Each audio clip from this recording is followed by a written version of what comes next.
श्री शिवाय नमस्तुभ्यम। शिव पुराण के अनुसार भगवान शिव और माता पार्वती का पुनर्मिलन हुआ था और यह दिन हरियाली तीज का था। जिनके विवाह में विघ्न आते हैं उन्हें ये कथा ज़रूर सुननी चाहिए। अगर चैनल पर पहली बार आए हैं तो चैनल को ज़रूर सब्सक्राइब करें और कमेंट में ओम नमः शिवाय ज़रूर लिखें। एक बार भोलेनाथ ने माता पार्वती को उनके पुनर्जन्म की बात याद दिलाने के लिए तीज की कथा सुनाई थी। भगवान शिव ने कथा सुनाते हुए कहा, पार्वती, तुम मुझे पति के रूप में पाना चाहती थी, जिसके लिए तुमने हिमालय पर्वत पर कठोर तप किया था। तुमने सर्दी, गर्मी, बरसात आदि सभी कष्टों को सहा था। इसे देखकर तुम्हारे पिता बेहद दुखी थे। एक बार भगवान विष्णु के कहने पर देवर्षि नारद तुम्हारे घर आए और उन्होंने तुम्हारे पिता से कहा कि भगवान विष्णु आपकी पुत्री से विवाह करना चाहते हैं।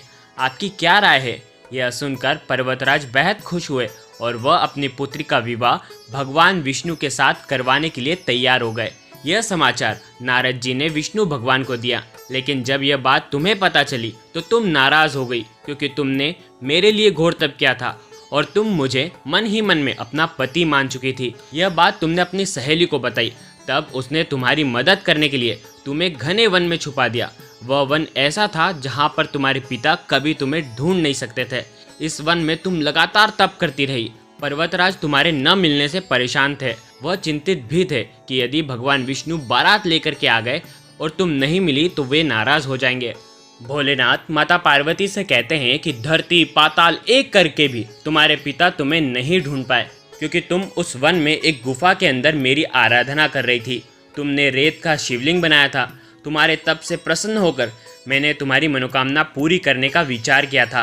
इस बीच तुम्हारे पिता तुम्हें खोजते हुए उस गुफा के अंदर आ गए। तुम्हें देखकर पर्वतराज बेहद खुश हुए। तुमने अपने पिता से कहा कि तुमने मुझे अपने वर के रूप में चुना है। इसके लिए घोर तप भी किया है और आज यह तप सफल हो गया है। भोलेनाथ ने मेरा वरण कर लिया है। अगर आप मेरा विवाह शिवजी से करने को तैयार हैं तो मैं आपके साथ चलूंगी। यह सुनकर पर्वतराज तुम्हारा विवाह मुझसे करने को तैयार हो गए। इसके बाद उन्होंने विधि विधान से हमारा विवाह संपन्न करवाया। हे पार्वती, जिस तरह तुमने यह मेरा कठोर तप किया था और हमारा विवाह संपन्न हुआ था, उसी तरह यदि कोई स्त्री इस हरियाली तीज का व्रत पूरी श्रद्धा और निष्ठा से करेगा तो मैं उसे मनोवांछित वर प्रदान करूंगा और अखंड सौभाग्य का वरदान भी दूंगा। इसीलिए इस दिन महिलाएं अपने पति की लंबी उम्र के लिए और अखंड सौभाग्य के लिए मां पार्वती और भोलेनाथ का पूजन करती है। और ये कथा सुनने मात्र से आपकी हर मनोकामना परिपूर्ण होगी।